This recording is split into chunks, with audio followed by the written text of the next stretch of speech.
নওগাঁর ধামইরহাট নিমতলা মোড়ে সোমবার সন্ধ্যায় পৌর বিএনপির আয়োজনে কর্মী সমাবেশ ও মতবিনিময় সভা অনুষ্ঠিত হয়।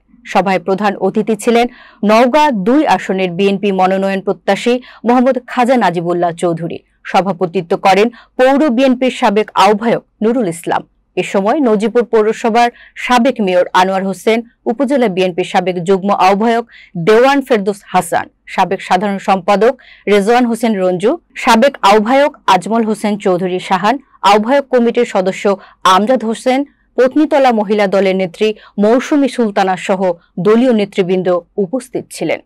বাংলাদেশের মানুষ যখন বহুদলীয় গণতন্ত্রের স্বাদ পেতে থাকলো, আবার ওই দেশে সেই নীল নকশা শুরু হয়ে গেছে।